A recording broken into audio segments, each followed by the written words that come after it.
Giggity. What an excellent day for an August. You'd like that? What are you, fucking nuts?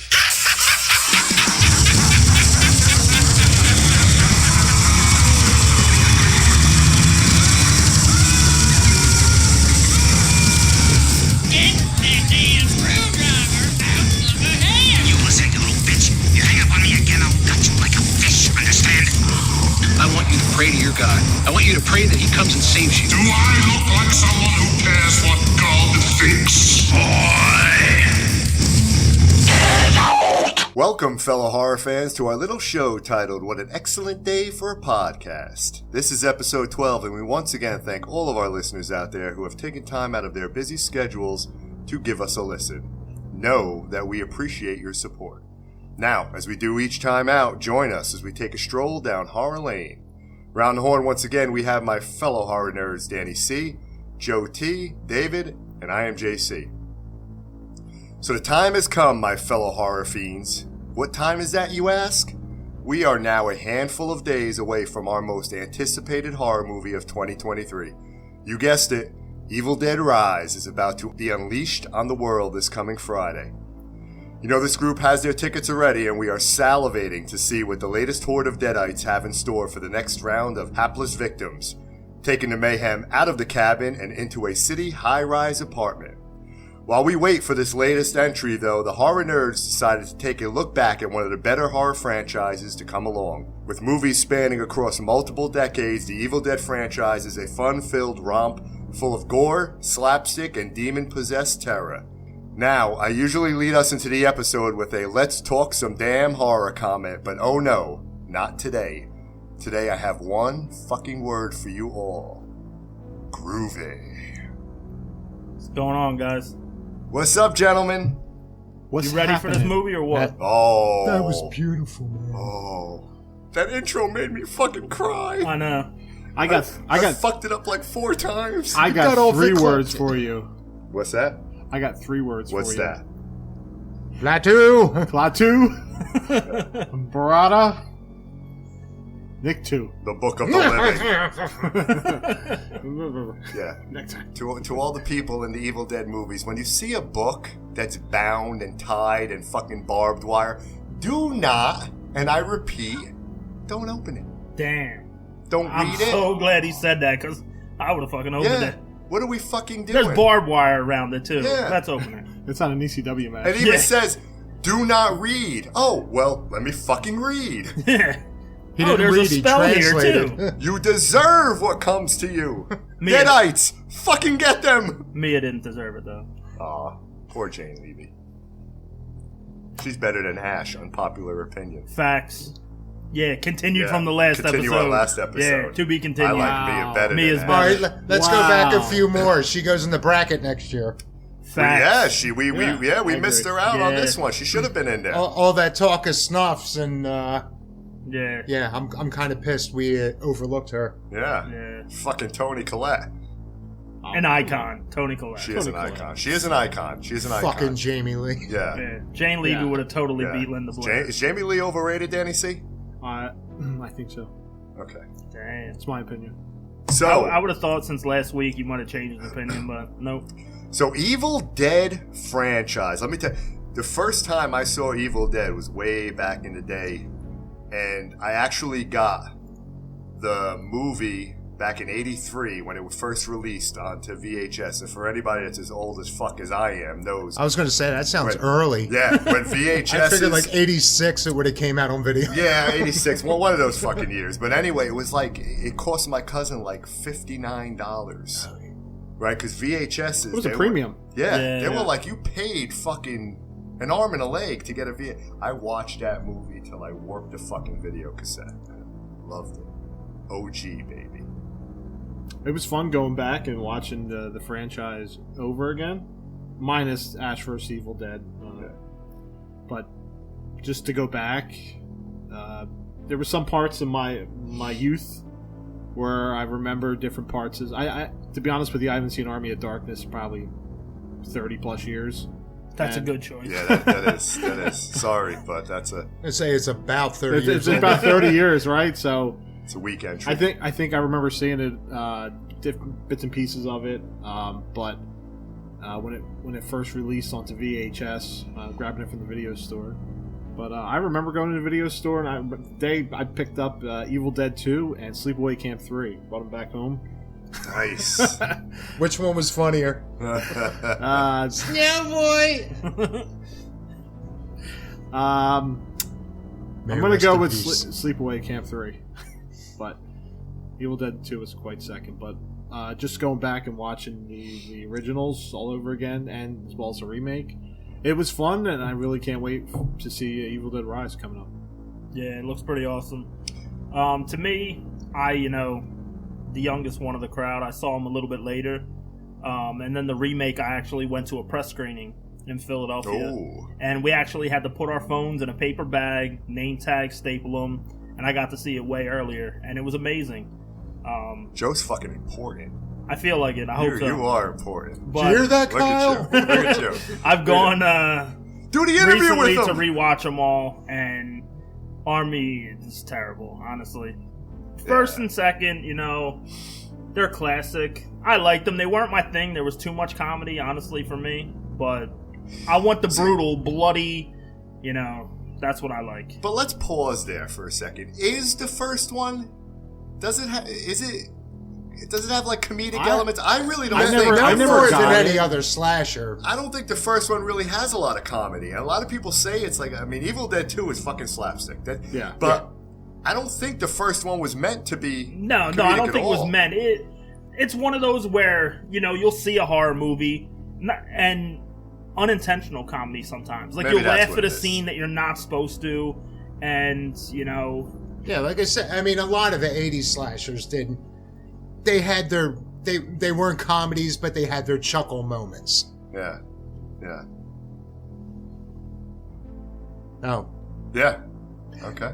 I actually caught the entire trilogy backwards. I don't know why. I was obsessed with the boxes in the video store, but I didn't actually see any of them until Army of Darkness came out. And I was like, alright, I should go back and watch the rest, but you know what? Fuck it. I'm going to check this out. And I did, and I remember liking it the first time I saw it.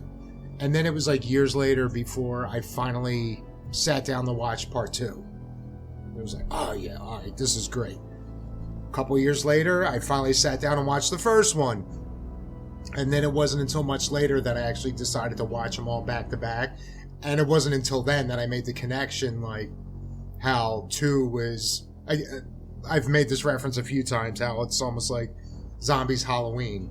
But instead of like the prequel and then the reboot, it was kind of a, brief Cliff Notes reboot and then goes into the sequel. Yeah. But I remember the first time I watched them in order and then I was watching part 2, I'm like, after all that shit, why the fuck would he take his girl back to this cabin? And why is he banging another Linda? Like, it was everything about it. And then it was like, oh, no. That, like, this is kind of a loose recap of the first one. And then many years passed, and I went to watch them all again. And Army of Darkness, I was like, because I guess that being my first one, I did have some, I guess, nostalgia for it. And then, like I said, I took a huge break, went back and watched it, and I'm like, yeah. And then now it's been probably damn near a decade since I saw it last. And for some reason, this time, actually, I rewatched it last night, and I'm like, I kind of like it again. It's definitely the worst of all of them, especially if you're going in to watch, like, horror. But is it even considered horror? I think we're going to get into that. It's like a comedy adventure. I don't think it's considered horror. With a little bit of blood in it. But yeah, as far as a horror movie, I still count 2. I mean, it's ridiculous with all the, Three Stooges tributes, but I still like it as a movie. See, but as far as horror goes, the original one is definitely the best of the 3. Yeah. So I saw 2 first because the video store did not have a copy of the original Evil Dead. Burn that fucker down. It was right. Yeah, No, it's gone. Someone did. I'm sure it's gone. Now they sell RC car parts. Oh, man, I missed the mom and pop video stores. Right, but I didn't have that experience until I was probably into my mid-20s. I was like, oh, okay, so I remember buying the DVD just to catch it, to get a better feel. And boy, man, just going back and watching this Blu-ray, this new set, I really, really enjoyed the original one. Out of the original 3, that one holds up. I know we're going to deep dive and talk about it, but that one holds good. My only issue with the first one is like the screech factor. Saved by the Bell? No, not that. Not screech. Dustin Diamond was not in the Army cool of Darkness. screech. Oh, okay. But yeah, What are we doing here? What podcast is this? Like half the movie is and just like all that screaming and squealing, and yeah, if you're watching the wrong mood, like you just walk away with a fucking migraine on that one. But it was effective. I would say next to Skinamarink, it's the best sound, there it is. Sound design There of it any is. movie. Thank you, David. Stop. I used to rewind the one scene in Evil Dead with when they're playing cards. Oh yeah. Cheryl's just looking out the window, right? I'm sorry, I was thinking of the woods. Jack of clubs, ace of spades, and she just turns around. She's levitating. I thought it was the beginning of Ghostbusters for a minute. Oh man, that scene was like terrifying for me. And Sorry, man, this just isn't your day.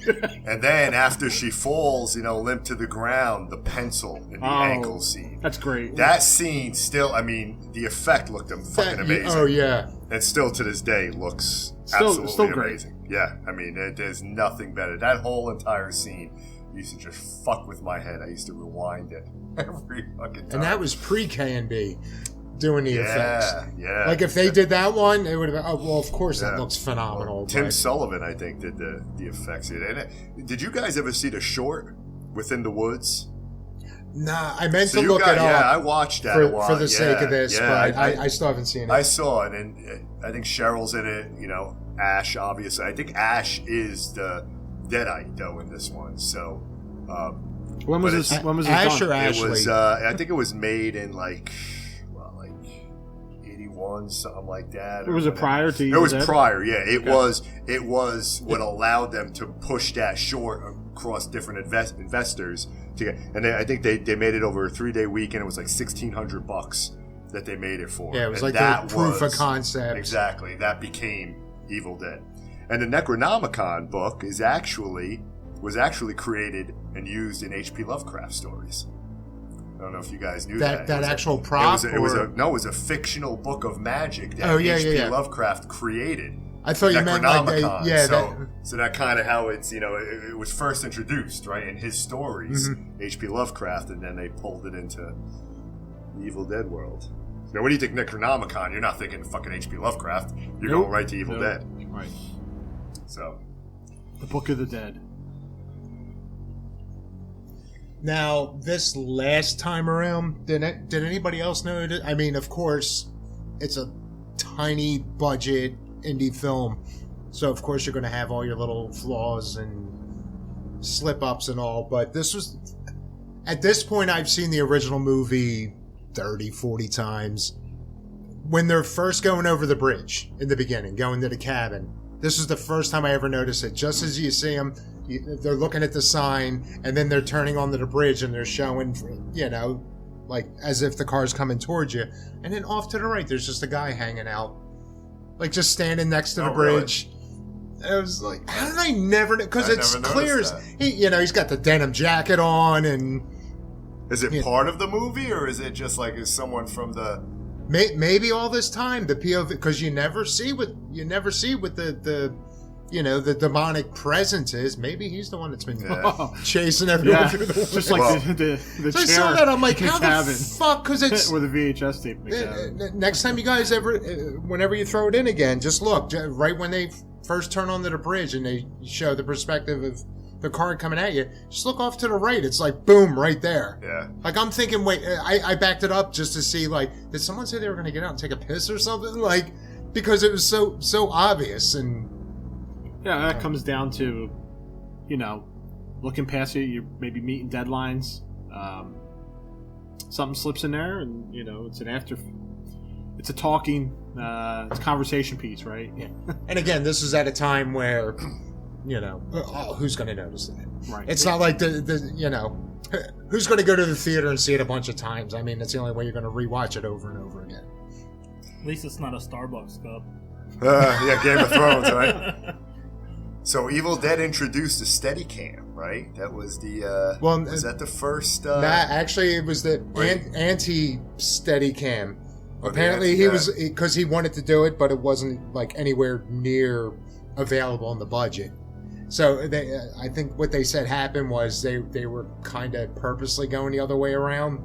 So they said they mounted a camera like on a stick. Yeah, and it just had ran, like yeah, just ran through it. And then the last scene of the shot where the demon, you know, is going through the house and he gets it. That was actually they had the camera on a bike, and they rode the bike through, and you know, right to Ash. But it works. Yeah. Yeah. It is kind of funny to think about because again, you're talking about this like ultimate evil demonic presence and. Yeah. And, you know, now it's here some guy holding a camera on a bicycle. Ashley. Join us. I always wonder, too, why didn't they leave? Like, the Evil Dead remake, that's what I love about the remake in 2013, right? It gave a reason. They swore. Right? The whole, hey, we you know, she's going to do this, and it could mimic possession, right? So you don't know what's going on.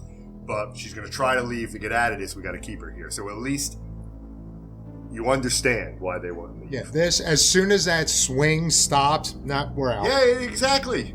Exactly. It was like Martyrs. You should have just left. Just fucking leave, yeah. You don't hang around there for 3 days. Then there wouldn't be a trilogy. Yeah. Let's get back to Mars for a second. What the fuck? You killed the whole family, and then you're going to live in their home. Anna, we got you back. It's just, see, you. It's because we love you that we're calling you an idiot. But we wouldn't have had all that fun that happened. Yeah, I was going to say that. How many movies would have just ended in 10 minutes if? Yeah, nah. So movie release, the original release in '81, right? It was $375,000 budget, and it grossed worldwide $29 million. So pretty good. It's not too bad, not too shabby, right? Not like too to date, or just its. No, original release. I think it's just the original release, yeah. Because I can imagine what. 29 million and 81 money. Yeah. Yeah. Fuck Titanic. Yeah. You sure it wasn't 2.9 million? No, that's Army of Darkness. No, 2.9 is Joe's fucking rating for Skinamarink. That's true. Well, no, 2.75. Oh, I'm sorry. Trying to give it bonus points. Yeah, I mean, Bruce Campbell, you know, obviously he's Ashley Williams. You know, being introduced, and he's not like, you don't know, you know, when you first start watching the movie, you don't pick up him as a main character, but as the movie progresses, you almost think he's going to be one of the ones to bite it early on. Yeah, like he definitely didn't have that hero, you know, presence about him. He was getting his ass kicked. He was getting thrown around the room. Oh. He got badass though in part 2. Then he was like, "Fuck this! I ain't taking this shit." Once the cabin laughed at him, he was just like, "All right, you know what? Fuck this." Fuck you. Gloves are off. The whole, I don't know. I just think Three Stooges when I think of, and I know Raimi and all them were big fans of the Three Stooges, so I just that whole slapstick part 2. We'll get to it, but not my cup of tea. And that was the other weird thing about watching that trilogy, like in reverse for the first time, that. I already knew of, you know, the character Ash before watching any of it. But it was like, then when I finally got around to watch the first one, I'm like, really? Ash? Like, all right, I get that's his name, but that you know, 90% of the time, everybody referred to him as Ashley. And it was like... It was pretty cool going back and watching it because you see Bruce Campbell, 3 different stages of him. Oh, yeah. Quiet, coming out a little bit more, and, you know, a lot too, and then... Hello, Mr. Fancy Pants. He takes it to another level in Army of Darkness, and that's when you get the Bruce Campbell that everybody knows and loves. Yeah. Yeah. That comedic Bruce Campbell. So, yeah, I mean, the original to me, it's, you know, I love, you know, just going back and watching it, and you see the whole when they find the recorder downstairs with the Kandarian dagger and the Hills Have Eyes poster in the background. Yeah, I was going to say that too. Right. I forgot that there was like this thing between like Raimi and Craven where they would throw in little, not shots, but little tributes to one another. So you got that, the half of the Hills Have Eyes poster in there. So the tree rape scene, old or remake? Which one did it better? The original. I think they were pretty even overall. Like, obviously you had the money and the tech behind the remake of it all, but based on what they had to work with in the original, I think it was just as effective. Well, I mean, in the original, I just never, like, in the remake, it obviously goes inside her, right? You can tell that it, you know, wound up a leg and then it goes inside. In the first one, it looks like this fucking steak. It's almost like... At the last moment, At the last moment, it's like, that will fucking kill you. Right. I mean, if that penetrated you, it's gonna kill you. That's what I thought it took. That's what I took the difference between that one and the remake. Well, apparently that was pretty bad. That was bad, but like, was that like, you know, when you think about it, did that? Well, apparently what happened was that wasn't like in the original script, and they went and shot the movie and all. And from what I heard, while it was being edited, like for some reason Raimi was like, you know what? I think this will give it more punch. So he edited it.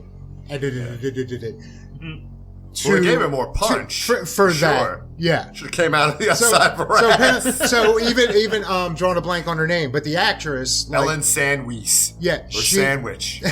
Sandwich. Ellen Sandwich. Sandwich. Like she didn't even know, you know, she got raped in the movie until she watched the final cut. Yeah. Like I said, apparently Raimi just decided in the editing room, like, oh well, here let's tweak this and do this. So. It wasn't even shot to be a rape. It was a last minute editing decision. Well, you could certainly see that because I always wondered about that. I'm like, all right, I get it. Where in the remake, the vines are coming, they're pulling her legs apart, pulling her arms, and then this pointy stick just like But it's a demonic stick, so you know, much like it went on for like 3 minutes. What was that other entity's name? I don't know. He was like, I can do anything. Oh, stop! We're not talking about it. We're not talking about that garbage. So in this case, the Evil Dead can... How did you do that? I can do anything. I can the same way, it could stab a girl with a stick and, not kill her, because he needed the vessel. So the end scene, right, in Evil Dead, right, a lot of that stop motion and the cottage cheese and the roaches and everything else as they kind of deconstructed before your very eyes. Bursting holes everywhere. It felt like a Tim Burton movie. It did. Like a Corpse Bride type. Yeah. I had that It's a good analogy. Yeah. Kind of going back and watching it again. But a lot of people shit on that scene. It's like, oh, it looked fake. I thought it was fucking awesome. I loved it. Yeah, again, for the time. And I mean, he really leaned into it when Army of Darkness, but, you know, it was kind of almost intentional. It was partial budgetary limits, and then... Yeah, kind of intentional as you know. You got the big funny arms coming through her and the hand at the end coming through. But before we go all the way to the end, the one thing that really pissed me off this time was when they were when they were having their little dinner and toast and everything, and then all of a sudden the door opens up, comes flying right over, and they all go walking over, and oh Jesus, why do I'm like the worst with names. What was the other guy's name? Scotty, yeah. Scotty. Come on. Like, they're over there, and they're like, what do you think's going on down there? What do you think it was? And all that. And somebody was like, maybe it's an animal. And Scotty's like, animal? That's the stupidest thing I ever heard. All right, then the door randomly flies open. What do you think? Spirits? Yeah. Like, for him to, like, right out of the gate, like... And the way he says, like, an animal? Yeah. It's like... what the fuck is wrong with you? When you don't know you're in a horror movie, An animal probably is the most logical thing. If it's slammed shut, then you have the wind and other. No, this thing's slammed open. Yeah, there's no animal. Listen, the second that cellar door, I'm gone. Gone. Bridge don't have a chance to fucking collapse. Gone. Let's go. I blame Draw the your guy. fucking clock on the drive over because we're leaving. Wait a minute. It's fine. There was nothing wrong. He went down there. He got the recorder. Yeah. But it's not like he didn't say it. He didn't say what opened up the passage. I know. It was Scotty. Fucker. Scotty doesn't. And at the end, too, he's like, the guy's like fucking just got destroyed by the Deadites and he's all ripped to shreds. He's like, Scotty, you're going to be okay, Scotty. You're going to be all right. And I'm like, no, he's not. He's fucking dead already. And yeah, ever since they started doing these shows, now I feel compelled to pay attention to the credits. And I just noticed that one of the assistant editors on this was Joel Coen. Oh. Of the Coen brothers. Yeah, okay. So when my niece used to watch this movie with me. She should have never watched it, but she was really young, and she like when they chopped up, who was it? Was it Shelley? Shelley, yeah. When they chopped it and everything's flat. Yeah. She went into like, look, they're all dancing. I'm like, yeah, they're fucking dancing. Are you going to be able to sleep tonight? Then yeah, it's a dance. But the other cool scene was when Shelley, right, when she was eating her, she chewed her nose off her hand. Yeah. She had the dagger in her hand. Yeah. They were probably all lactose intolerant too, because all the milk they drank spit right the fuck back up. Oh, I read that he used like 2% milk or something in that scene where it was she's great. like oozing all over the place. That's how their eyes got white, though. It wasn't like the Deadite possession; it was milk. No, that was in part 2. So, Evil Dead OG. How about the movie. cellar, the basement, the door chain with Cheryl? After she comes back from being in the woods and freaking out, and nobody really believing her, and then shit starts going downhill. Yeah, and that was the first, possibly the only part of logic in that entire movie when she was like, "Take me home," and like Ash was like, "Yeah, you know what? Yeah, let me get you the fuck out of here." I mean, it was too late, but the first time it was like, yes, we should leave. Even when I first watched that part, I was like, wow, that's pretty awesome. That part, and he's got the girlfriend Linda, sitting with her legs crossed. One of like 12 Rocky. Lindas throughout the series. Yeah. But that, he goes over there, he like literally just slaps her, like starts beating the crap out of her. She don't even move or flinch or do anything, but just that whole... That was creepy, too. Her just in the doorway, just kind of... with her baby doll. So she was supposed to actually have a mask at first. Okay. Yeah, they were going to create a mask, and then they just opted to go with the... And I think I was listening to an interview with her, and I think there's one scene where maybe when she was getting pulled, right before she got decapitated, that she still had the mask on, so you can see it's different. But they just use like the porcelain, like the baby doll makeup for her. Are you talking about Linda's Linda, decapitation? yeah. And you know what? That was weak. He just swings like with one hand a shovel, and it's like boom. She Jimmy Superfly Snuka. I was she like, snookered him. Wow. Yeah, it wasn't just a swing; it was the combined, kinetic energy. Exactly. Of her flying through the air. Yeah. But yeah, that makeup job. Every time I watch it, it's creepy. It's awful, but holy shit, is it effective? Yeah. Incident in a Ghostland. Makeup. Similar. Yeah. Right? I always remember 2 parts. The one part was, when she's there and he's trying to talk to her and she goes regular, like she's that demon.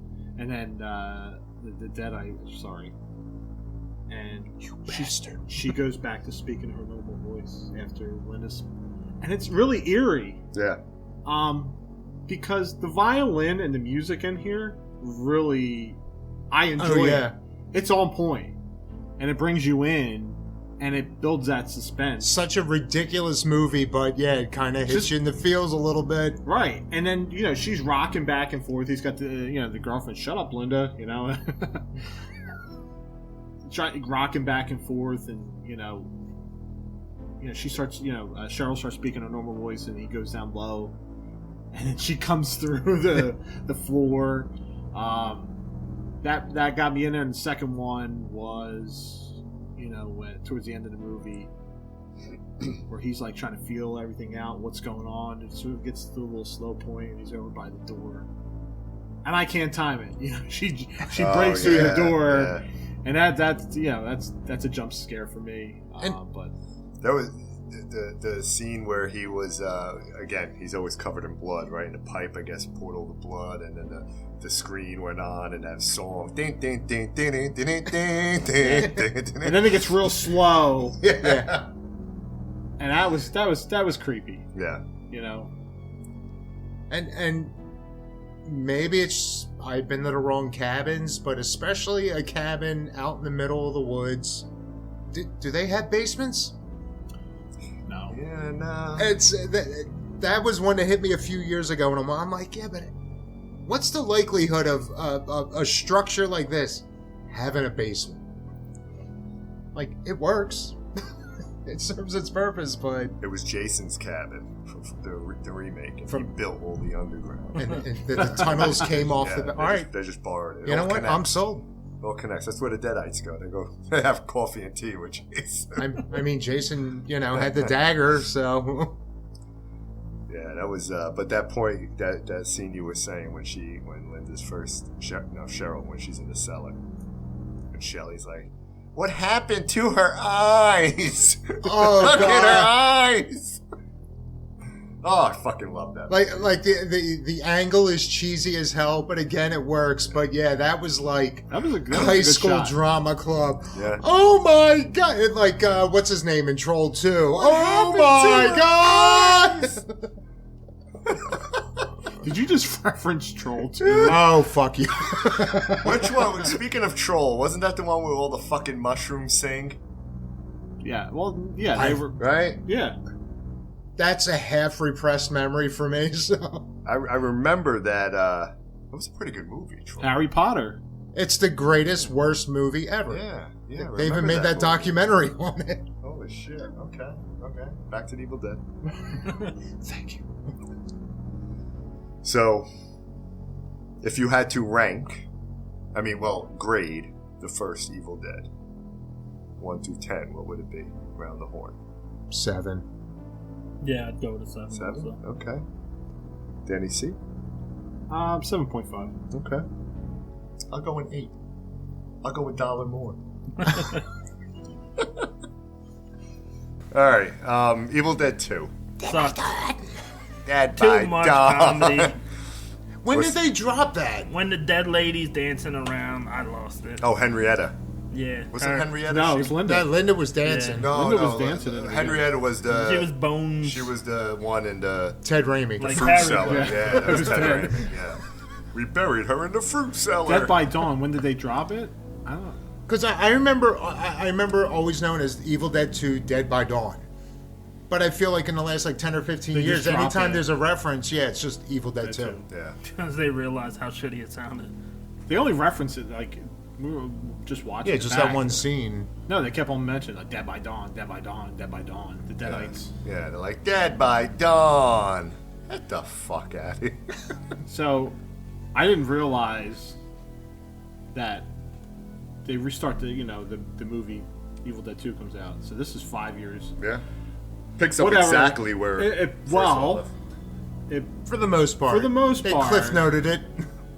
So I didn't Got rid of realize. Scotty. I didn't realize the reason why they went through and did all that is they didn't have the rights.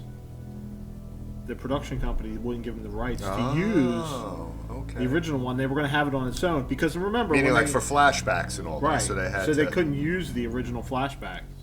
So that's why they did that Yeah.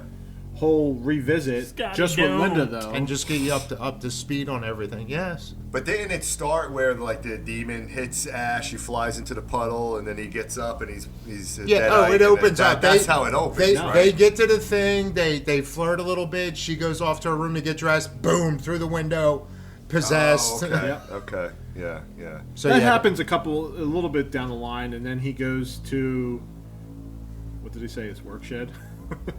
He said work shed. Yeah. Yeah. are, and he jumps and he goes to, he's got Linda's head, Yeah. and because she's dancing all dancing, around. the head staying one way and the body spinning. It looked like a Barbie head on the body. Yeah, she looked like a vampire. What does everybody want? Yeah, it did have like a very vampire look to it. Vibe, right? Yeah. I mean, Yeah, again, I didn't have an issue with this Linda, but I definitely think the first Linda was. I liked his last Linda better. yeah. I mean, had the whole eyeball scene, right? That popped into her girl's mouth, and it's been a while since I saw Evil Dead 2.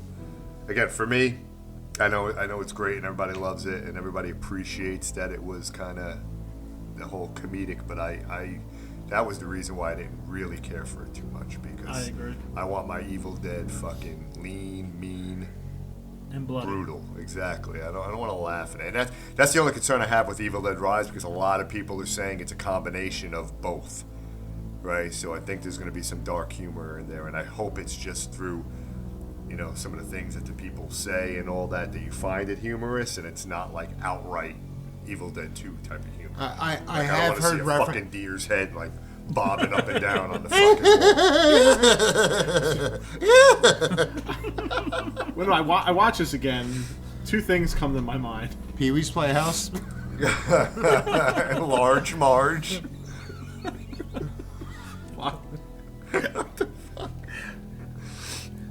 Today's magic word is Groovy!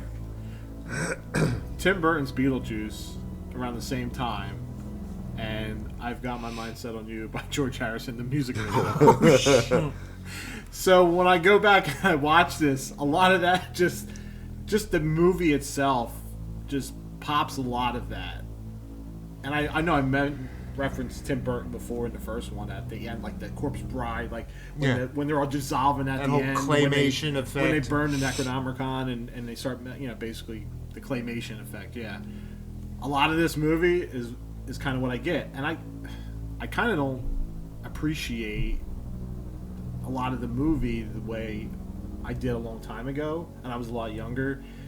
Now watching it back, it's like, why do we have to go back through the whole entire, a good chunk of the movie, 35-40 minutes, is just kind of backtracking through the first one. Yeah. And it's the same kind of fucking shit that goes on in the house again. with a lesser Linda. A vampire Linda. Go ahead. Yeah.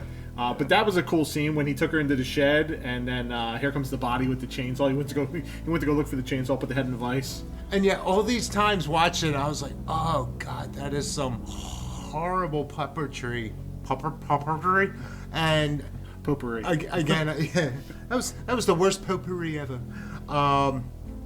But yeah, I just recently heard. Maybe I wasn't paying attention because, of course, anytime you buy a movie, you got to watch all the bonus shit. But this was the first time I noticed it, where Raimi actually said, like, they did multiple takes of that, of the body coming in, and he goes, "No, I want a Muppet breaking through that fucking door." Like, that's, so it'd be an extra, like, yay, and like extra jumpy and all. Like that, Raimi called for that. They were actually, the puppeteers were originally trying to keep it as realistic as possible. And he's like, "No, I want a fucking Muppet blowing through that door." He's like, "I want this to be as insane looking as possible." Well, so now I don't hate it, because all these times I figured they could have done better than that, and then now that I know it's intentional, That was meant to be that way. Yeah. Wasn't there like Bobby Sue, or wasn't there like hillbillies in it? Bobby Joe. Bobby Joe. Right? and Bobby Jake. Joe. Jake and Bobby Joe. Bobby Joe! Bobby Joe. Bobby Joe! That was pretty good. Yeah, Dave. Bobby Joe gets raped in the woods by the vines. That's right. That was pretty much the only reason why they ran into. So she's got, what's her name? Annie. Annie. Annie is the niece of. No, she's the daughter. The daughter of the two that. Of the professor and Henrietta, that originally found the book. They're the archaeologists, so they found the book. They found the dagger. They went to the house, and basically, she's coming with the other pages of the Necronomicon that she's got to go and decipher with her dad. That she thinks he's in the house with her mom. Yeah. Thought Ash took him out. Yeah. And then she ends up hearing the recording of the recorder and what's kind of been going on about how I had to chop my wife up. She wasn't bury her feeling in the well. basement. So Yeah, that was a good creature effect with Henrietta. They did a nice job with that Deadite suit. Yeah. how about the Freddy glove in the shed scene? Oh yeah. Above the door. Yeah. I remember that when we were talking about Nightmare 3. I think it was right around when they were filming that. I think they stole it for the set or something.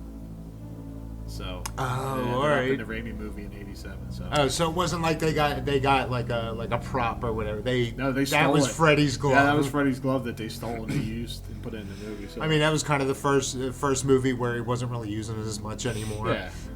And then of course the hand. Oh, that was great. The hand was a good scene. I mean, giving Ash the finger and all that, and He's crawling across the floor with it, and he's going for the knife or the cleaver. The cleaver. Yeah. it's great acting. Though you got to give it to Bruce Campbell in that movie. That's the one thing that is a standout performance. I mean, And I had no idea he smashing plates over his fucking head. And, yeah, I didn't realize that was like all him. Like Yeah, it even was the all flip him. and all. Yeah. I just assumed. All right, yeah, they cut it. Yeah. I was like, that was a seamless edit there. And, oh no, that was Campbell doing all that shit. But again, for me, Evil Dead 2 is just, I respect it for what it is. I mean, it's part of a great, franchise and all that. And, some people, it's their favorite one because they like that slapstick. For me, it's just... Well, this really became the movie where you got this Ash. introduced, This is where you got Ash.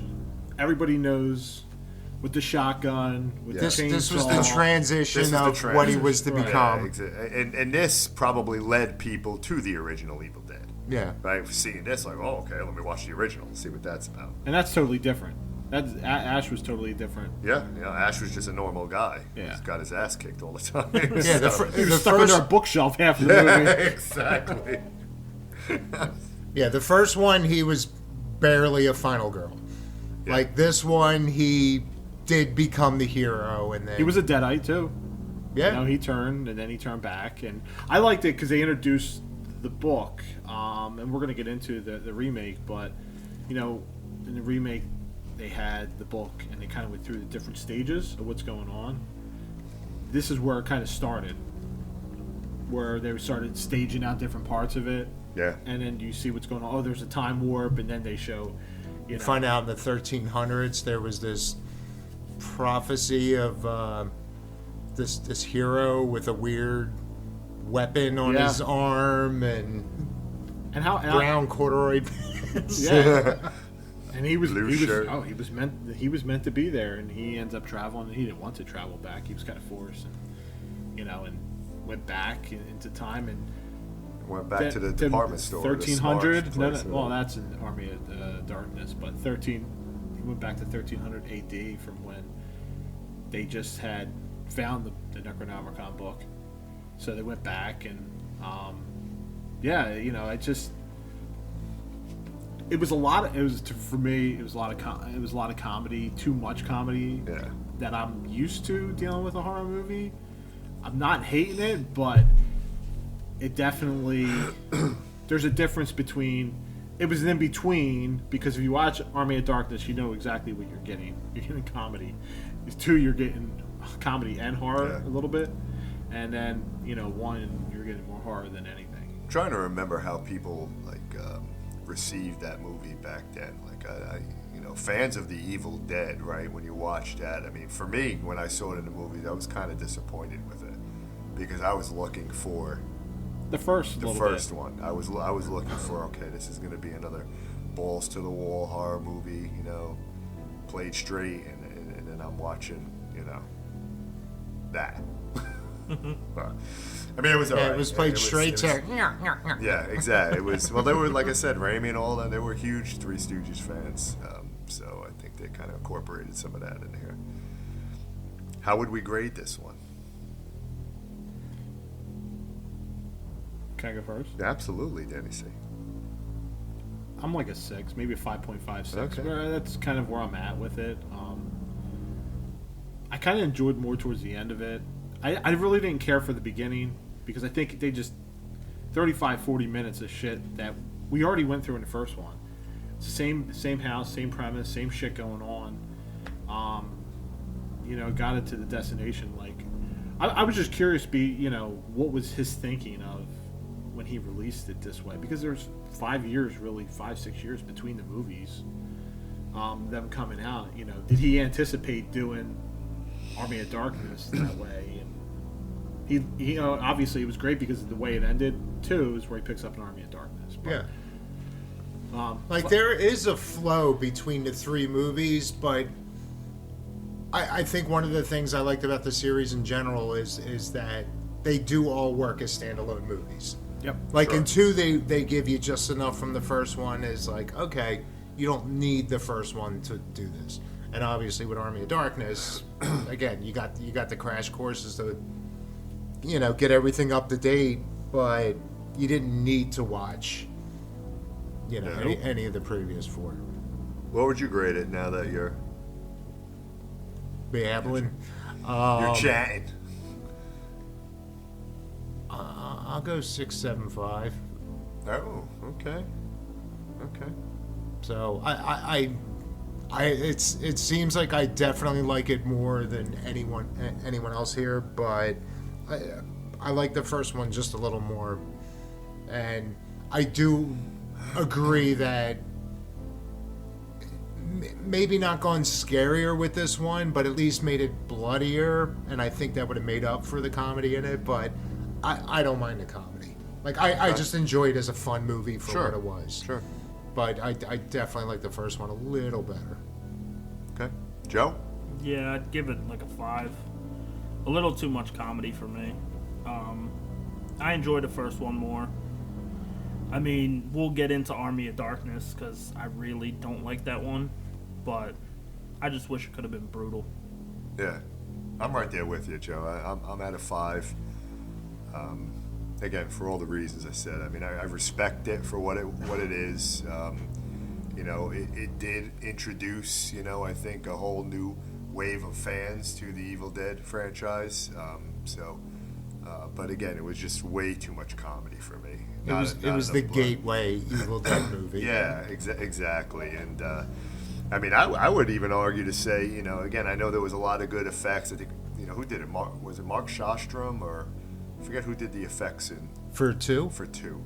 I mean, I know K&B were they part of on it this. as well? Yeah, I don't know who else was involved, but I actually think the first one, I appreciate the effects from the first one. I know it was cheesy. I mean, just the ankle alone. But the ankle, the gnawing off of the hand and everything, just the makeup itself, it felt raw, it felt real, right? Which was creepier. This one was more comedic, like they intentionally went cartoony. Yeah, very cartoony with the Deadites and all that, and I don't know, it's just not my cup of tea. But I thought Demon Ash was definitely like Demon Ash looked good. Sorry, yeah. Deadite Ash. Deadite Ash, yeah, he looked good. I'll give that. And they kept the chin. Red hue behind him, right? Yeah. So it's kind of he's all glowing and,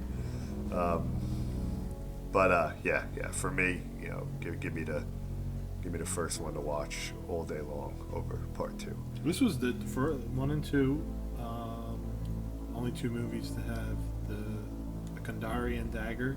Yeah. It wasn't. Yeah. They didn't bring it back in the You can remake. buy that prop too. Yeah, 'Cause they had lots I of was swords. checking it out. Yeah. When I was in AC for the convention, and I went back, and it was gone. How much was it? $120. Nice. That would be nice to have. If only I was there and I could have said YOLO. Right, YOLO. Well, I was thinking it was going to stay there. It was the guy from Abracadabra, was it? Oh, was it? He's the one that had the dagger. It's worth it, man. Did he have the flower glasses? Stab someone in the back with it. He did, but not the same ones as in the movie. They were pink or something. Conda. All right. Ooh, that was creepy. Was there wind? So they also had more. They also had for 2. They also had a lot more funding. Yeah, the budget was a lot more. And that's why a lot of people going from indie to 2, they were able to get away and retell the story a little bit, because a lot of people, back in the day, sometimes it was hard to get a copies. Not to mention the first one. I mean, I don't know about in this country, but I mean, the first one did hit the video nasties. So, it was banned. Yeah. Yeah. So it was NC-17 too. It was limited availability. Yeah. So. Yeah, it was like Faces of Death, right? You whisper in the corner, I got the Evil Dead on VHS. Come over. But that was another one I again, I just figured since they were going for the more comedic, cartoony angle on this one, where except for in the beginning, like the blood, every scene, like every time there's a gush of blood, it's always a different color. Yeah. And I didn't realize that. Yeah, that was Raimi's little like fuck you to the censors. To the MPAA, absolutely. Yeah. Right? So he had the black blood, the milk. Yeah, the blue blood. I think there was like a green. That was the first one. Yeah. That's his way. At some point. So he's just like, go ahead, censor this. Like it doesn't even look real. Yeah. So apparently, yeah, that was his reason for all that. Did you see when Scotty got jabbed in the stomach? It was like a faucet of like a burst pipe. Yeah. Oh, when he pulled it out. Yeah. And it sounded like a Capri Sun being finished off. Oh shit! But definitely watch Within the Woods. As a matter of fact, we should watch it now and just skip Army of Darkness. Why would you want to skip Army of No, Darkness? I don't want to skip Army. Let's give it its due. By due, he means like 2 minutes. Yeah. Wake me up when it's time to rank this one. Wake me up before you go. Don't leave me hanging on watching Army of Darkness. Before we go on, I almost forgot the most important part of the second one. The birth of Groovy. Yeah. I did have that in here. Groovy. Yeah. Joe clued me in on it when I was showing him my intro today at work. He's like, you got to say Groovy. All right, so Army of Darkness, what do we grade it? The Passion of the Ash. 2.5. So do you want to? Why didn't they call this Evil Dead 3 Army of Darkness? Well, that was the other thing. For a while, wasn't it Bruce Campbell versus the Army of Darkness? Yeah. Or something like that. Ash versus Evil or Army. I remember at one point I think they even had. Yeah, I think they did Ash at one point. And I think they even had Bruce Campbell versus. It was weird. That went through like a few name changes, like after it was released. Yeah, but I mean, if you're trying to grab your fans and put something out there, your true fans would only really know that. You're trying to pull in more people for this production to, obviously to. Yeah, I mean, it was market it. Yeah, it was some weird thing. And then apparently Raimi initially wanted it to be the Medieval Dead. And they were like, cool. Yeah, nah, you got to tie it a little more into. Actually, I don't even remember. No, with that one, I forget what the reasoning was. But they were like, yeah, don't do that. And then that would have tied into the Evil Dead a little bit more than Army of Darkness does, I would think, right? At least you got Evil Dead in the title. Beginning of Army of Darkness, a third time you were introduced to a third Linda, and a repeat again.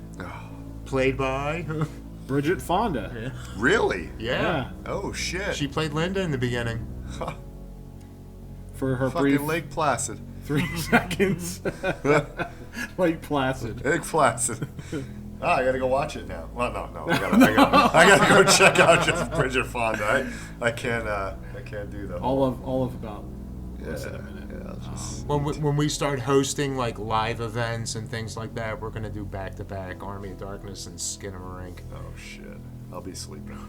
I'm calling in sick for that. Well, one. no, I actually like Skinamarink. I'd watch so Army of Darkness like 10 times more than I would ever watch that other movie that we don't want to talk about. I'll be throwing Legos and daggers. Yeah, clearly in the 1300 AD there wasn't door molding.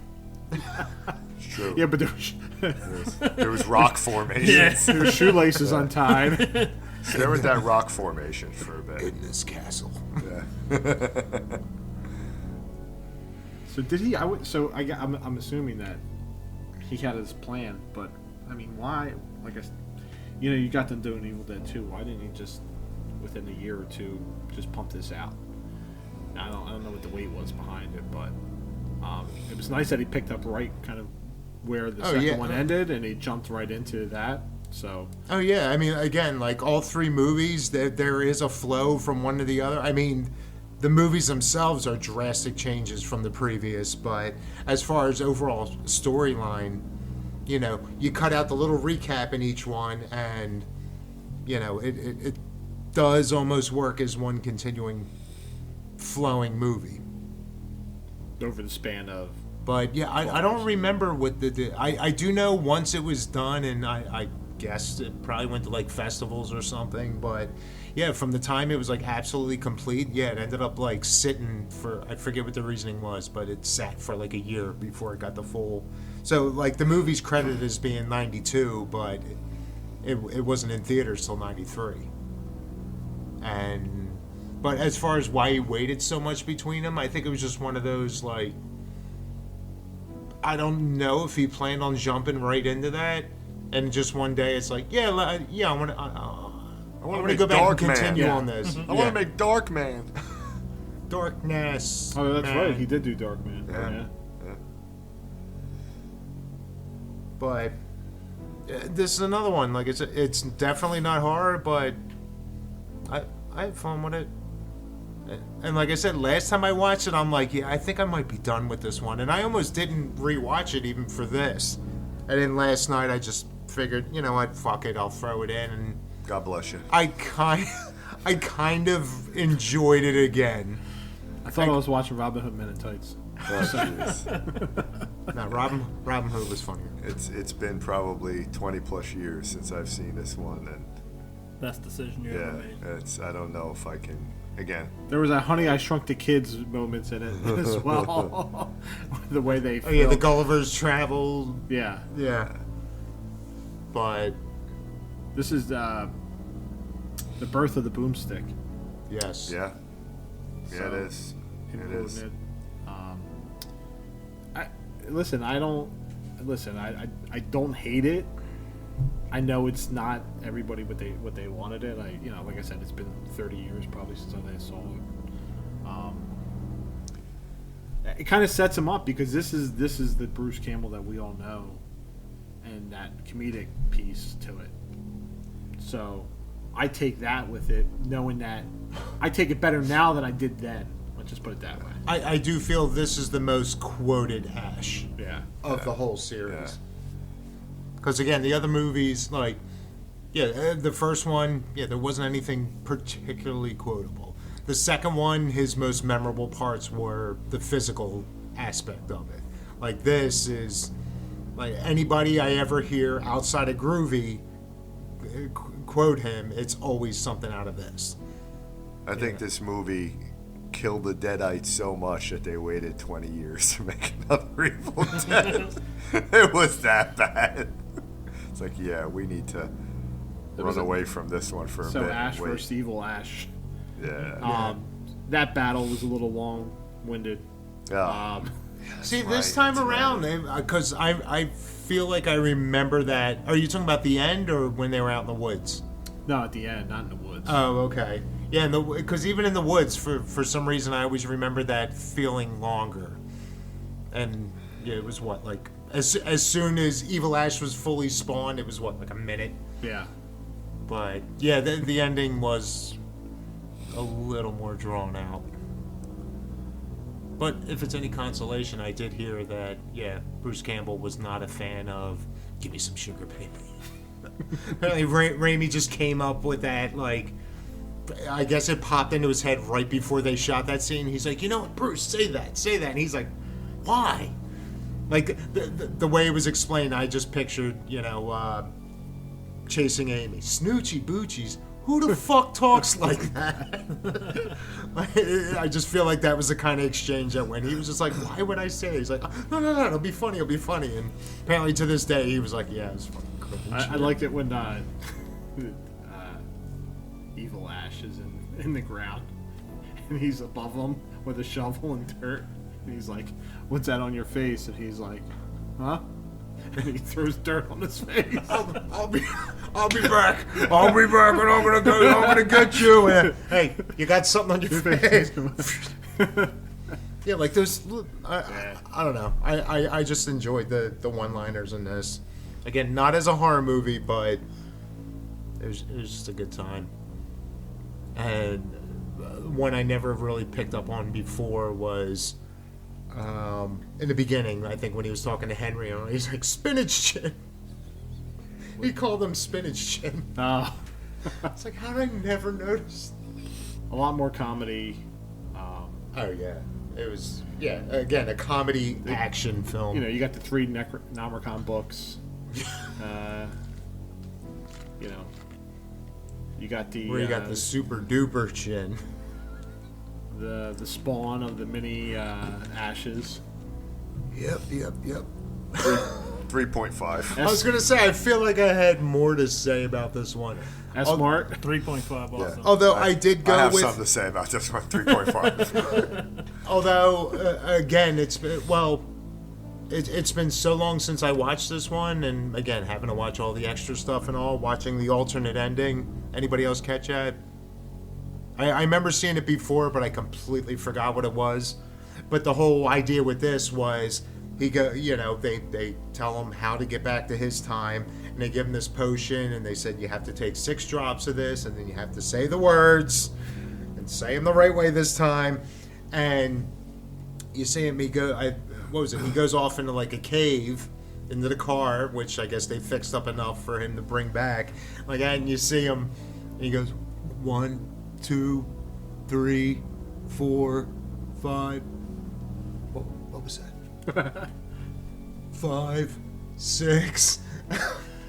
And then they pull the old, Rip Van Winkle there, and then they fast forward to him waking up with the full beard and everything, and then he breaks himself out of the cave, and it's like a dystopian, futuristic thing.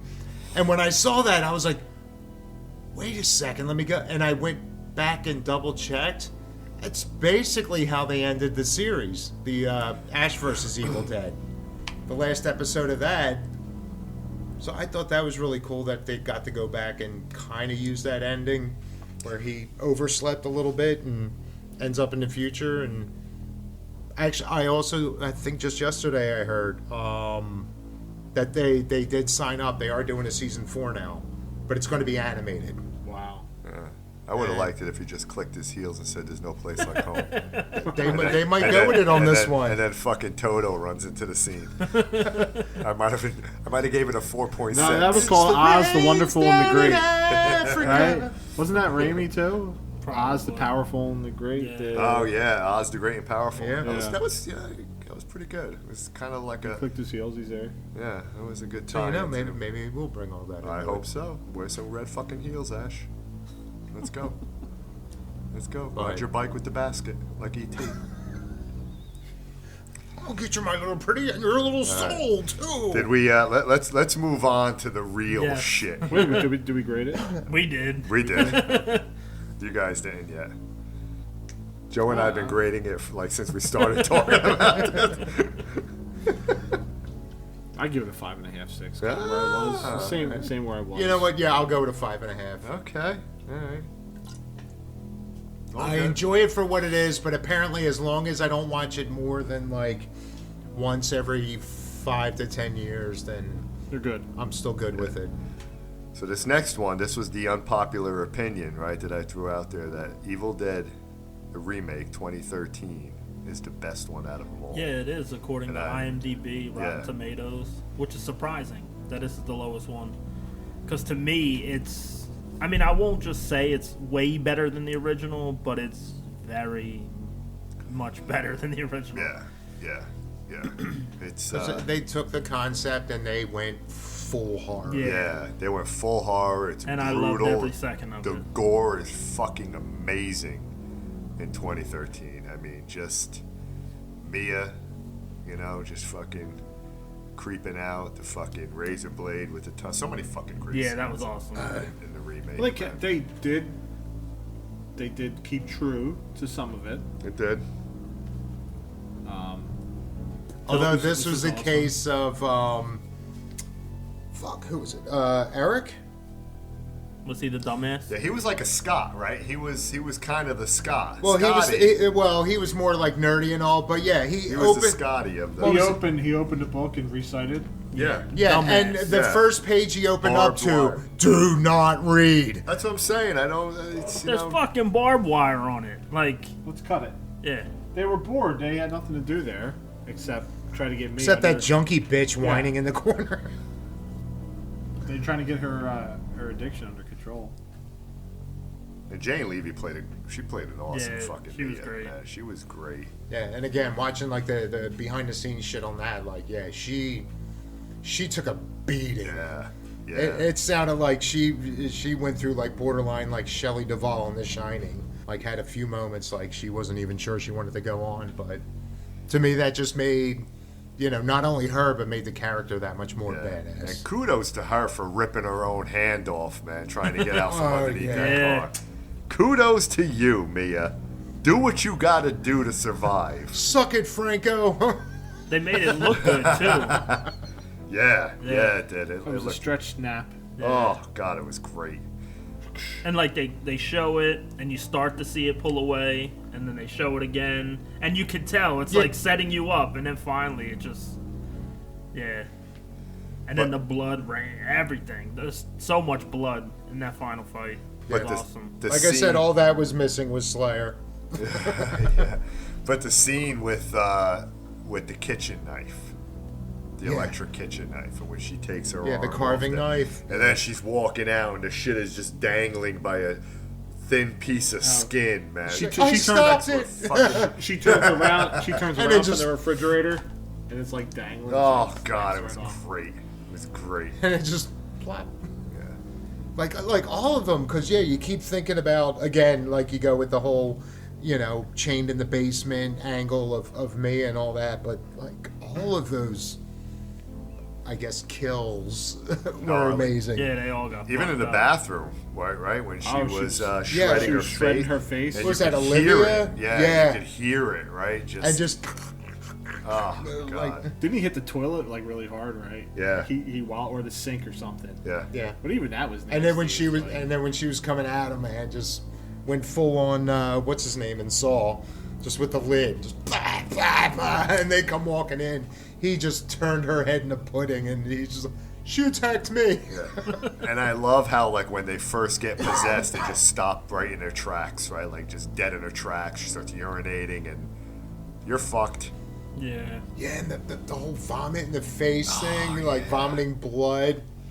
And again, I saw like little chunks. There was some chunks in there. I felt like a good chunk of that was like CG.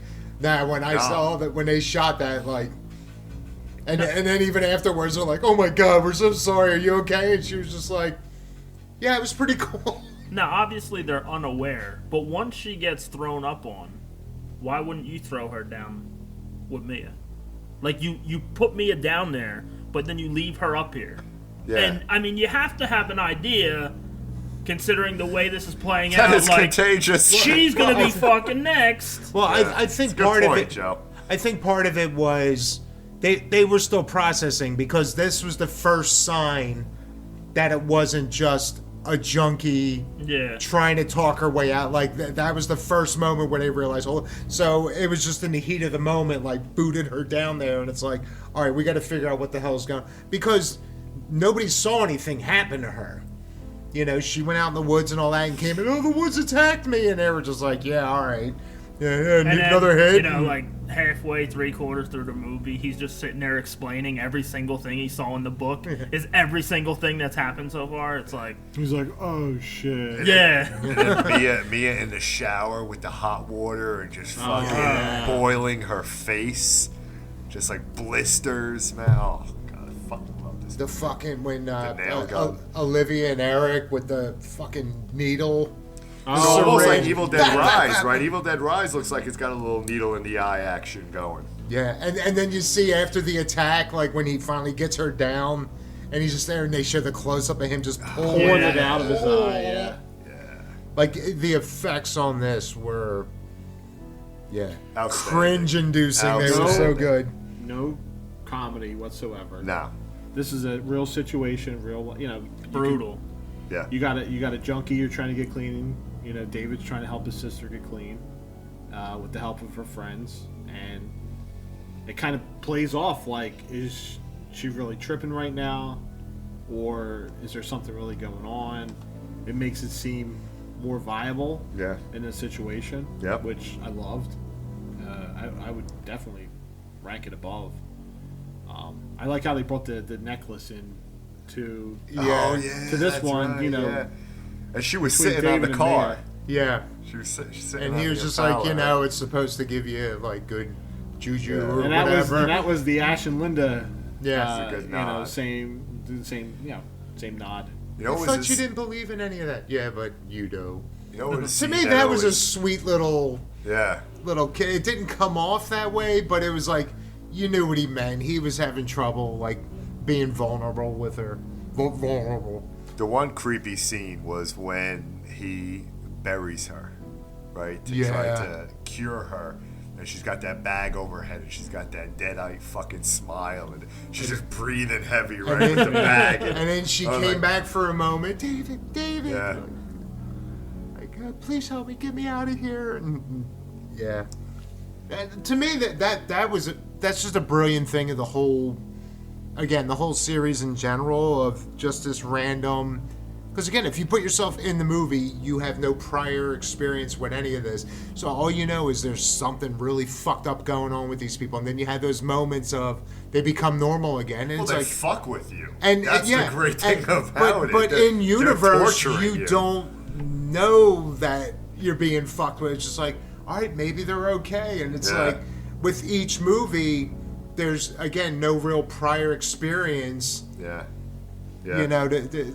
Except for, in Army of Darkness, the first time he took one out, and then the knight was going to go check on the witch, and he's just like, no, it's a trap. But every other time it happens in any of the movies, like, you don't know they don't know that they're being fucked with. Yeah. They think, and they revel in that Yeah. shit, man. They even in the scene in the beginning was like creepy as shit. Oh, that was awesome. The setup. Oh yeah. They that's burned his right. daughter. Where's mom? Let's go back to mom. Yeah, that was You crazy. killed her. Yeah. And then just it wasn't like that. It was an immediate transition, but just kind of like, you're all gonna die now. But it was just like, oh, where's mom? Where's that? No, I couldn't have killed her. You're all gonna like. And you had all the Hills Have Eyes clan with Michael Berryman in the back there, all fucking standing around staring at him. Like, why you got all rabbits and shit hanging around here? Well, that's the other thing. You go downstairs, so now they fast forward. They go downstairs and, And they you see see all all that. What do you do? I'm fucking gone. You're gone. Yeah, exactly. God. Listen, Yeah, it's at kick least- that heroin act at mom's Yeah, house. we Like, tear you somewhere else. It's at least We got fresh handcuffs, enough. bitch. Like that shit was just recent enough that they still smelled burning flesh. Yeah. Which I'm sure some of that like was ingrained into the wood or something, but that was oof. One of the lines I always like to say, this movie was chaos at its finest. Oh And I yeah. loved every second of it. Yeah. It was. It's a great movie. Great remake. Great. Yeah. Absolutely. Top 5 easy of remakes all time, in my Two opinion. things. Yeah, I agree, Joe. Two things that I kind of. I mentioned it the last episode around the whole Abomination, right? I wish it was a little bit more creepier. It was just a little bit more to human form. But again, I love the whole chainsaw right up the, the body to the head, right? Just kind of slicing it in two. It was almost as good as the tent scene in Jason Goes to Hell. There you go. But the one with Mia when she's in the cellar, right, and she's talking to her brother, and she's like, "Come down here, suck his cock or whatever the fuck." I'm like, yeah, that sounds a little corny. You don't have to go there. You're just pissed because she did Reagan's line better. Touche, my friend. Touche. Nice. That's right. Don't ever steal Linda's lines, fuckers. Because she didn't get. They'll she, use it She in the didn't go the remake. mom route. She's like, "Bro, come here. Yeah. I am gonna suck all that out of you." I just think it was kind of misplaced. I don't know. It was, Especially with a brother, right? yeah, it was just like, yeah, we didn't. Man, Hey, don't did you need to judge. say that. You didn't need to say it. Don't judge. Oh Jesus. But yeah, I'll be honest. Like when I went to go see this at the theater, like right before I left, I don't remember where it was, but I heard mention of like you guys got the whole thing with the names of the characters in there. So you had like David, Eric, Mia, Olivia, and Natalie Demon.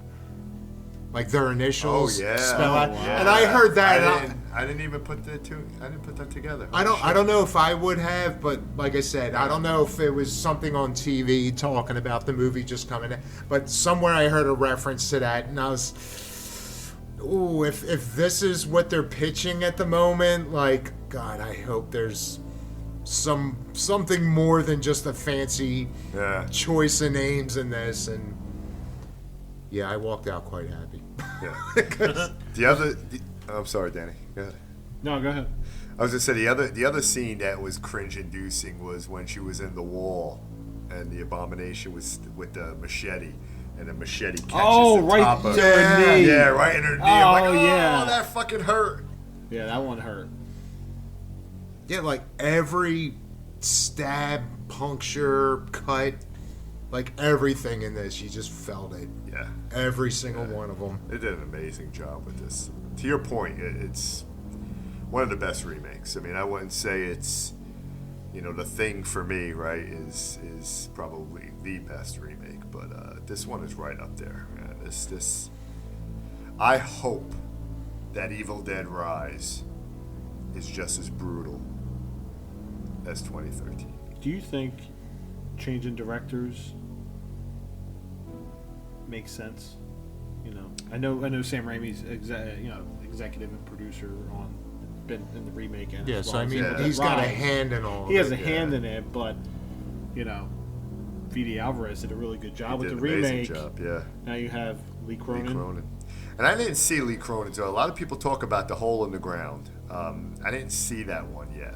It seems to be the go-to reference. Yeah, anytime like they everybody's, mention. and that's supposed to be a good movie. Everybody's raving about that movie, but I think it's totally different than what this is. But yeah, I mean, I don't, again, I think Sam Raimi saw something in him to give him the reins, right, to this. So I mean, we'll know in the next 48 to 72 hours.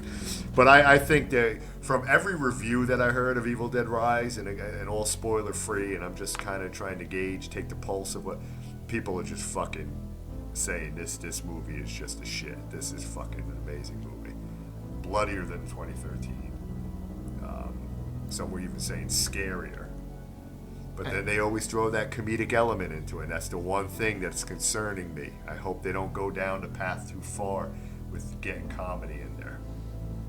Yeah, I heard there were a couple.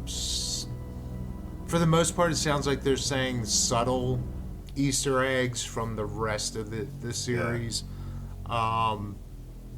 Today was the first time I listened to any review on it because I'm trying to avoid as much as possible. But there is a channel I follow, and yeah, just in my feed it came up like, oh, spoiler-free review, and I was like, all right, you know what? I'm this close. I'll check out this. And usually when she says, spoiler-free, she goes above and beyond to avoid that. Yeah, which is good. She's had some reviews that were like 3 minutes long just because that's as much as she could say about it. But with this one, the most promising thing I heard was she's like, well, if you were into like Terrifier 2 for the blood, like, yeah, you'll probably love this.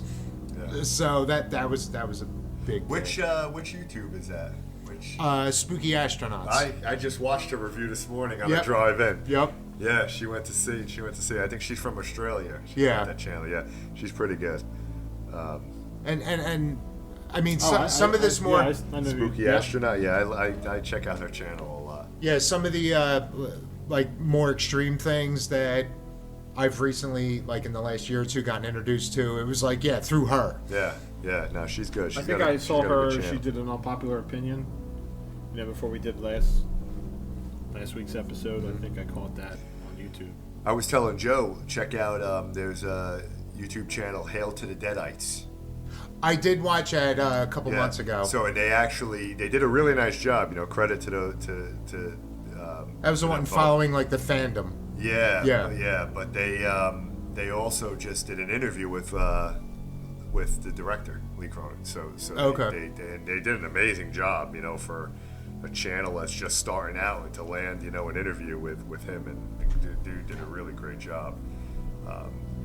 So you're saying there's a chance? So I'm saying there's a chance, Joe. Keep at it. Keep harassing those fuckers. Don't come around. As professionally as I can. Yeah. But I'm stoked. I'm ready.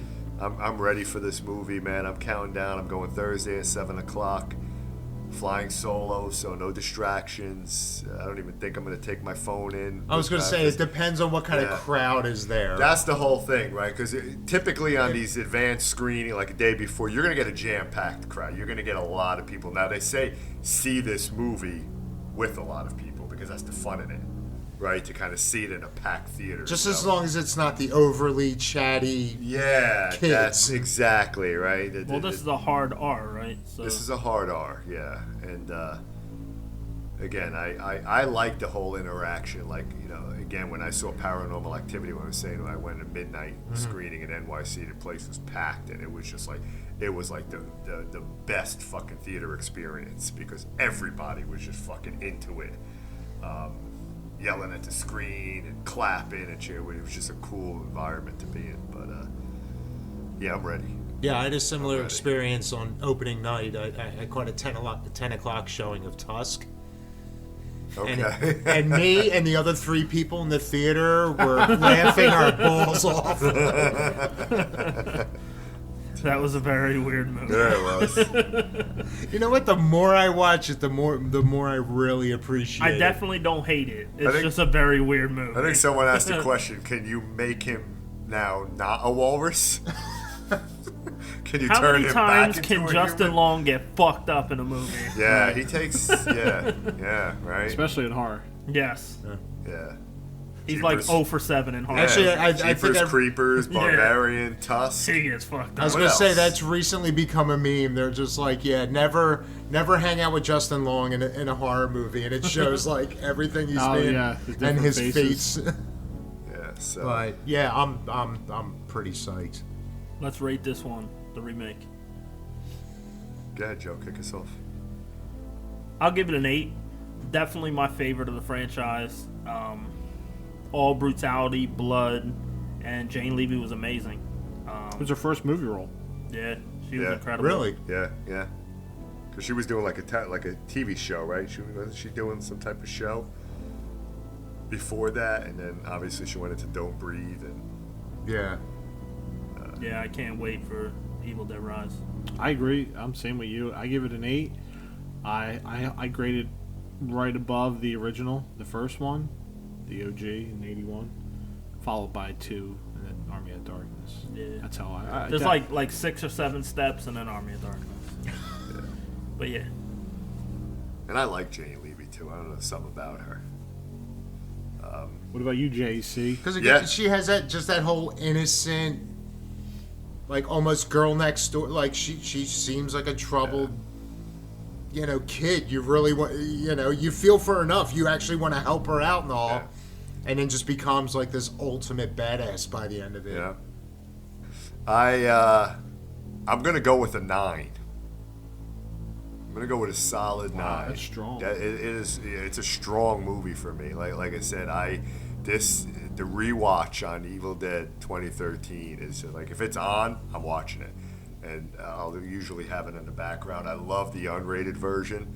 I prefer to watch that than the other one, the theatrical, right? Because you got the whole "we're gonna get you." You got that scene that was added in. But yeah, for me it's a 9. For me, it's the best one out of the franchise, and I hope that Evil Dead Rise lights a candle to this one. I hope it's kind of close to it. We'll see. Could be movie of the year for us horror fans. Could be. And to think they were going to drop it on Max, HBO Max. This was going to get lost on HBO Max It wasn't going to be a theater experience. That would have sucked. The crazy thing is, to branch off your point, Megan came out. It was the very first horror movie of the year, and so far to me, it's still held up as my favorite horror movie. But we've been talking about Evil Dead Rise since that same episode about what we're looking forward to in 2023. So we'll see. What do you got, Dave? Oh, you heard about that? Herpes. I don't know. Danny, how many times did Caitlin Bree cheat? Come on, I figured 9? you would have known this one. 8.5? Oh, I forgot. You give it an 8.5? Yeah, I think I'll go with an 8.5. Okay, it's solid. I was originally going to say 8, but I thought you were the gonna more say everybody's 37. Reference Clerks for I thought he was going to say 37. 37, 36. No, that was how many dicks for Veronica. I'm talking Caitlin Bree here. But yeah, originally I was going to say an 8, but just everybody's like little final thoughts on it and all. Yeah, it was pretty fucking awesome. So I had to go up a little more. Good Dan to look at the birdie.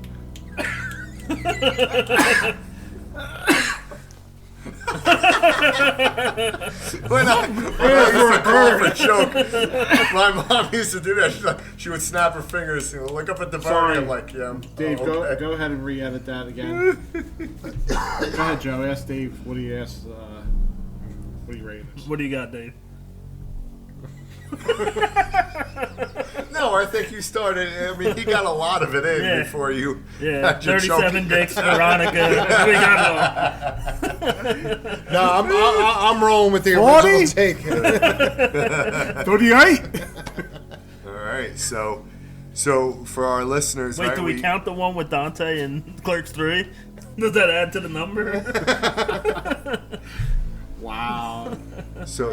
So for our listeners, right, we're all going to see this movie Thursday. Some of us Thursday, some of us Friday.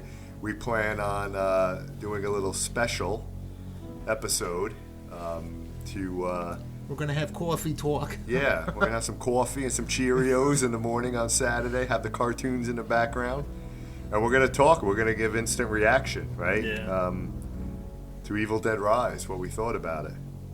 I'm looking forward to that. Half caffeinated discussion. Oh, full caffeinated. I need at least 4 cups. Get 4 my cups? ass going. Oh, yeah, I drink a lot of coffee. Isn't it bad for you, though? It's very bad. It is bad. Did you tell your doctor? No. Yeah, I figured. No. Well, no, I think I told my doctor I drink a lot of coffee. Did you learn how to use the espresso machine at work? No. Fuck that. Thing's too complicated. Joe, can you teach us? Man, Yeah, tomorrow? I need like some, because I would love to have some espresso. Tomorrow morning. Tomorrow morning, Joe. Yes. We're going to have an espresso. Please. Flash the Joe signal, Yeah. and I got you. I'm just going to go. And we also today found out Alyssa Sutherland is going to be at Monster Mania, Yes. the first guest Yes. in August. Yes, which gets So, me excited because they yes. might add more, especially because Yes. this movie I think is going to be a fucking hit. I think That this could movie's be, gonna rake it in. the big. Thank God, not Sons of Anarchy. How about some Evil Dead? Yeah, right? Yeah. Maybe Bruce Campbell. I know that'd be probably a tough get for them, but Yeah, you think he's going to get a cameo in this one? No. He's in it. He's somewhere. He's in it, though. I know the yeah, director said. he did say He that. said There's he's in somewhere it. within the movie. So we got to look for him. He's somewhere there. Could be audio. Could Yeah. be Might be slapping himself in the face in the fucking corner What else somewhere. is But new? I was going to say, right. I could just picture the painting across the room and all of a sudden you see a pressed ham on one of the windows. well, like you just showed me, Doctor Strange, he might pizza. pop up and say, "It's not over." It's Pizza Papa. Pizza Papa. Pizza Papa. Yeah. Yeah, I had to show that to you because I didn't think you saw any of the No. Marvel movies, and that was a Sam Raimi movie. It's weird for me because, like, instead of watching or introducing, sometimes myself to like newer movies or different genres, I just fall back to the old horror classics. It's like, let me see, Marvel, Reanimator. Let's go fucking Reanimator back in.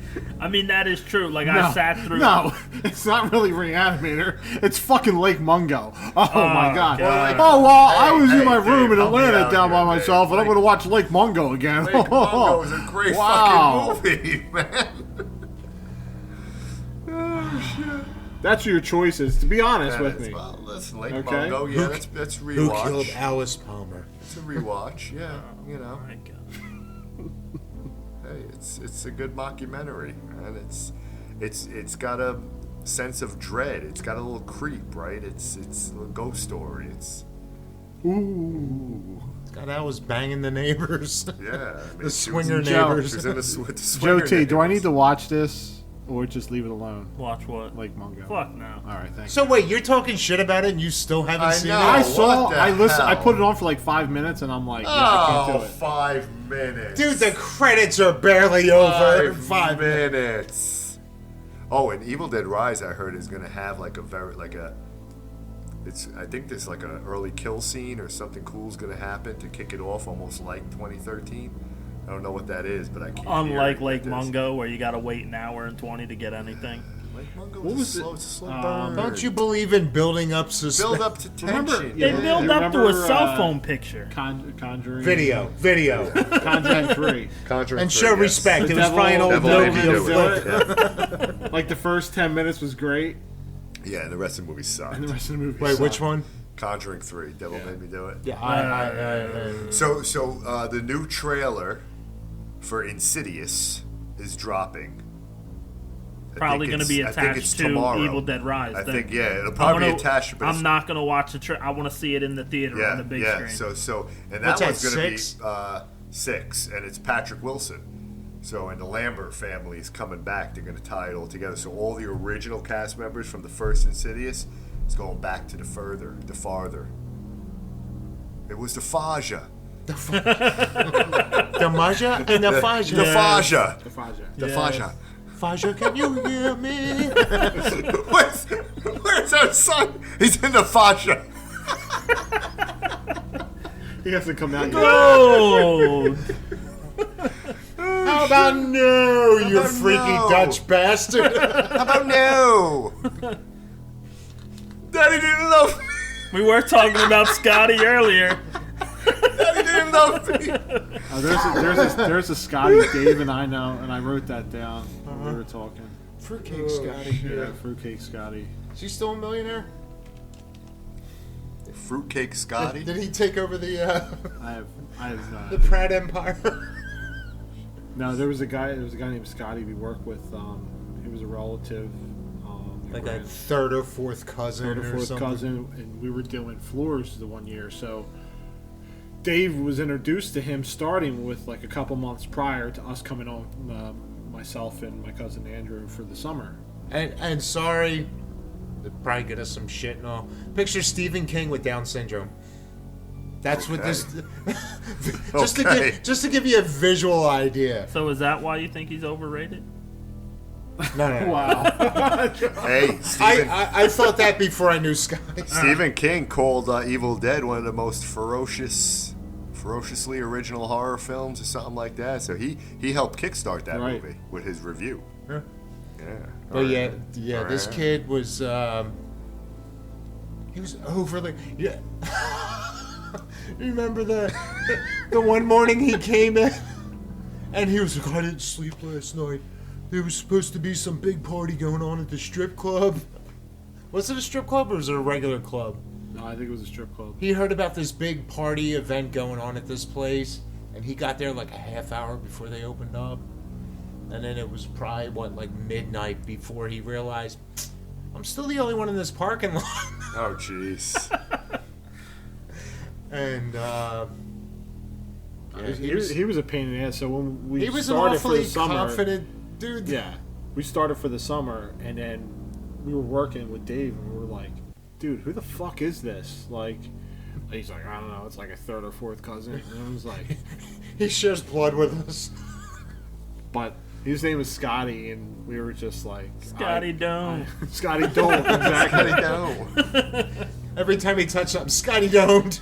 So the funniest part is that he would tell us about how his friend had taken his Oh shit, I forgot. take his girlfriend from him.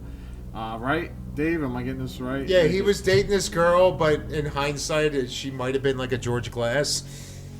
But it was talking about how he had this girlfriend, and then she broke up with him one day, and then 45 minutes later, she's in a long-term relationship with his best friend. Oh, jeez. So, and as soon as he got done telling the story, what comes on the radio? My best friend's girlfriend. She used to be mine. And we just fucking dropped. Oh my god. He didn't get it. Like he was like, "What? What are you guys laughing about?" It's a great song, and it just brings us joy. But it was like right after he got done telling it, like the next song to pop up, and we're like, "That's just too perfect." We apologize to our listeners for going on in a tangent. We go off on tangents. We do, and we love every minute of it. Yeah. We lost 6 of our 12 listeners. Nah, we can edit that out. No, leave that. They shit hate in. Scotty too. Leave that shit in. Scotty doesn't know. All right, guys. Well, yeah, I think we're another good episode. This is a good conversation. We had some fun with it. Yes. A little more bonus footage. Yeah, I love really the bonus excited. footage. I'm excited for the movie, and it was nice to kind of go back and see the original trilogy all over again. So I had a fun time watching that. Just remember my youth a little bit. Your youths. My youths. To what? Did you say youths? Did you say youths? Sorry, two youths. Sorry, Your Honor. To 2 youths. Now I'm gonna have to hold you in contempt. Yeah, there's a fucking surprise. My cousin Vinny, right? Yeah. Love my cousin Vinny. Yeah, even though Ralph Macchio gave me fucking COVID. Ralph Macchio did not give you COVID. Yeah, he might have. It's standing in those lines like tight as frogs. Yeah, but I was standing in a line to Did you say tight as frogs? Yo, we were sandwiched in there, man. Yeah. But we were standing in a line to meet him, so technically he gave me fucking COVID. It's a possibility. It's possible. His existence gave you COVID. That's true. That's true. All right, you ready? 1, 2, 3. Let's finish you. We're gonna get you. Not another peep. Time to go to sleep. Stay spooky out there, everyone. Toodaloo, motherfuckers. Swallow your soul.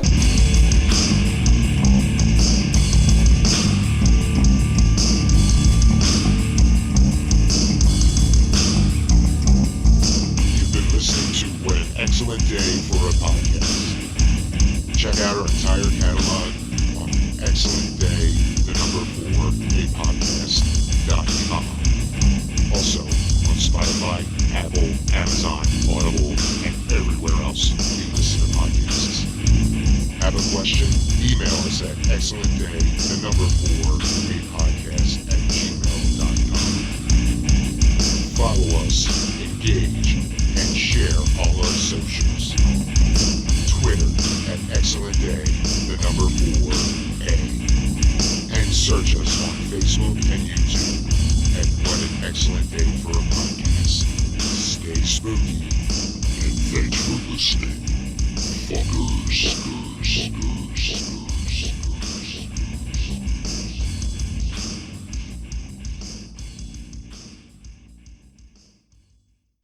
Throwing my fucking popcorn at the screen. Like, you motherfuckers! Stand up. Listen, everyone. I'm in a podcast, okay? Yeah, look at this arm. Yeah. Look at this arm. Fucking irritating. I'm an influencer. I'm allowed to be pissed off. That's right. Slam. Da-da-da. Da-da-da. Let the boys be boys. I've tried to get so many interviews, and I've struck out more times than fucking Kyle Schwarber. I swear to God. Like, I've emailed fucking agents, managers. They're like, what is that little What an Excellent Day for a Podcast? Like, what the fuck do I gotta do to get someone on the fucking podcast? Who do I gotta blow? Yeah. What do you mean you want to interview me? Yeah. How much you paying me? Look, we got damn near 500 downloads worldwide. Yeah. We're on episode 12. You should want to be a part of this fucking shit. Yeah. Do you know who we are? Appreciate your try. Yeah, Joe, thank you. You just got to respond and say, do you have any idea who the fuck I am? Exactly. I'm all alone. There's no one here beside me. I'm going to give it another week, and if I strike out, Kyle Edward Ball is coming on our podcast. Yeah, get on here. We fucking love your movie. He's on Twitter like, come on, guys, please let And I'm me going to up, direct please. message him and say, listen to episode 7 first. All right, you know what? Joe. We were going for, like, talented people. We'll talk to you first. Yeah, but the problem is we can't dedicate another episode to Skinamarink. Joe's like, listen, I just need some celebrity You're like, to come on, fucking Kyle. join You got to the have interview. something else and to Kyle's talk like, about. ooh, ooh, ooh. And Joe's like, I just need some celebrity to join us. Ooh, ooh, ooh, ooh. I still need some celebrity. Put your fucking hand down. 4-year-old. Yeah. Yes. How much did they laugh at you that you framed the fucking Asia poster? That whole scene can never happen in 2023, but it's amazing.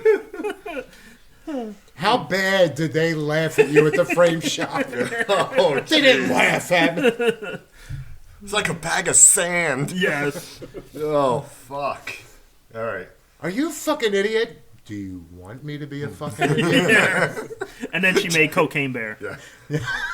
And then the guy's like, oh, and he falls down. And he got some blood squirts. Oh, my But God. there's no attack of the bear. Wait, what did he do? What was he like? You want to watch a good? You want to watch a good bear movie? Fucking Prophecy. Let's get Mutant Bear going right now. Annihilation? The bear was doing his thing over there. Did you Rocky ever see and that Creed one? were Prophecy fighting from over like here. 79 or 78 or 79? That was like 78, 79. With yeah. Walken, right? No. No. That's That's the one. Prophecy. Then This is Prophecy. I know. I get addicted to watching crap for no reason. I just sit there. Welcome and to watch. the horror you have- genre. Yeah, you have to double watch it since. You ready to start? Yeah, let's talk about Evil Dead 2. It's not going to be that long. Yeah. Too much comedy. Let's talk about Army of Darkness. All right, let's go straight to the remake. Dave, are we recording? Yep. All right. So, Yeah, after the K talk ended, I hit record. Yeah. Yeah, he might come find us. I will not do that again. I'm going to be nervous in the hotel room. Dude, what tonight. an excellent day. Yeah. Or If to a he's- podcast. Yeah. Who was that looking at my window into a hotel? What the fuck is going on? What a horrific day for this podcast. I got McDonald's. do you remember on Family Guy when Stewie was going to go tell a joke and he was like, I forget what happened, but Quagmire was in the hospital. Giggity. So you got all the guys like hanging over the bed, and then the doctor comes in, and he was just like, "Give it to me straight, doc. What's wrong with my friend?" He's just like, "Well, be totally honest with you, he's black." I'm like, "Not that friend, this." And I forgot they go there a lot. the fucking jaw. And every time I looked at her, I kept on calling her Quagmire. Does she have an English accent? No. Oh my God. Oh, jeez.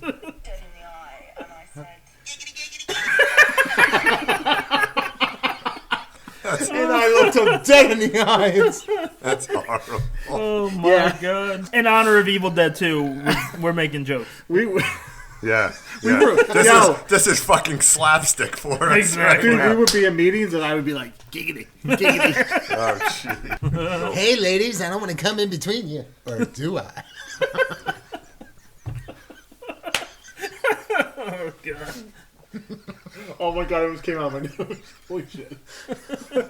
Or the one with, what was it, when Quagmire had to go to, Oh, shit. It's empty, thank God. had to go to, was it, sex addiction rehab or whatever, and it all came down to, I think they were at the mall, and Lois had to go to the bathroom, she's in the stall, you just see her feet hanging out, and you hear, geek, geek, and ears hanging out the ceiling.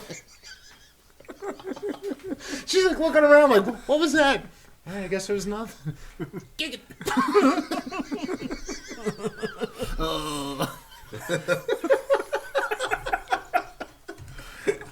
All right. Fuck Evil Dead 2. 5, 4, 3, 2. Welcome. Wayne's World, party time. Oh shit! That's what I'm saying. The joke. He was doing the countdown. That's Wayne's World. Dave, take some of it out, leave some of it in. Yeah. It's all good shit. Yeah.